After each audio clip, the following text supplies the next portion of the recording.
और चुनाव प्रचार की या चुनाव में जो होता है उसकी बात ऐसी है, वास्तव में तो प्रजातंत्र की अनिवार्य आवश्यक प्रक्रिया है और उसमें दो पक्ष रहते हैं, इसलिए स्पर्धा रहती है।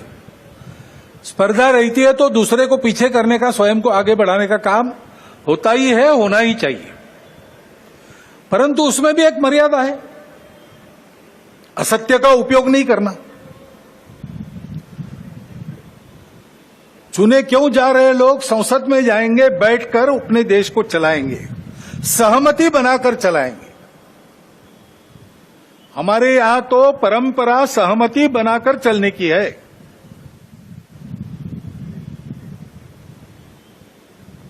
समानो मंत्र समिति समानी समानम मनस सह चित्तमेशाम। इस सहचित्त पर विनोबा भावे जी की टिप्पणी है। वो कहते हैं कि ऋग्वेदकारों को मानवीय मन का कितना ज्ञान था ये समझ में आता है।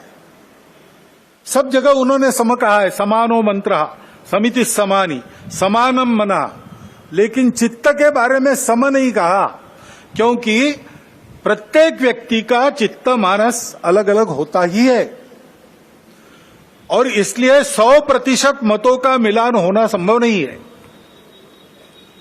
लेकिन जब समाज में लोग अपना चित्त अलग अलग होने के बाद भी हमको साथ ही चलना है ऐसा निश्चय करते हैं तो सहचित्त बन जाता है।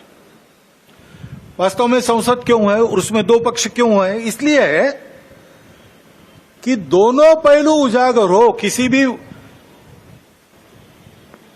सिक्के के दो पहलू रहते हैं, ऐसे किसी भी प्रश्न के दो पहलू रहते हैं।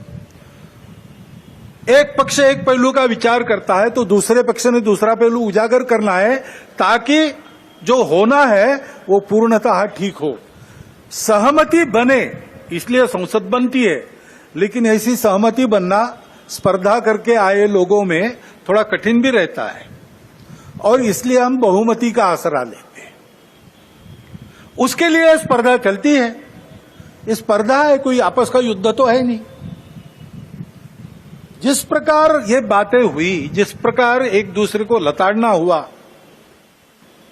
जिस प्रकार प्रचार के दौरान हमारे करने से समाज में मनमुटाव बढ़ेगा, दो गठ बटेंगे, आपस में शंका संशय उत्पन्न होगा, इसका भी ख्याल नहीं रखा गया और विनाकारण संघ जैसे संगठनों को भी उसमें खींचा गया। टेक्नोलॉजी का सहारा करके असत्य बातें परोसी गई, नितांत असत्य। क्या शास्त्र का, विज्ञान का, विद्या का ये उपयोग है? सज्जन विद्या का ये उपयोग नहीं करते। विद्या विवादाय ये खलस्य, ऐसा कहा है, विद्या विवादाय धनम मदाय शक्ति परेशान परपीडनाय खलस्य साधो विपरीतमेतत् ज्ञानाय दानाय च रक्षणाय। विद्या का उपयोग प्रबोधन करने के लिए होता है, लेकिन आधुनिक विद्या टेक्नोलॉजी का उपयोग असत्य परोसने के लिए किया गया। ऐसे से देश कैसे चलेगा भाई? आखिर सबको देश ही चलाना है ना। दो पक्ष है, विरोधी पक्ष कहते हैं, मैं प्रतिपक्ष कहता हूं। वो विरोधी नहीं है, उसको विरोधी मानना भी नहीं चाहिए।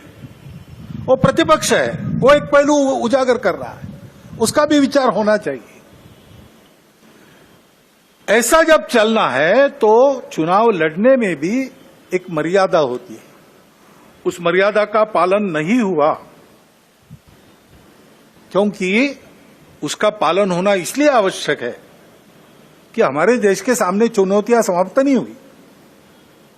अब सरकार बन गई, वही सरकार फिर से आ गई एनडीए की।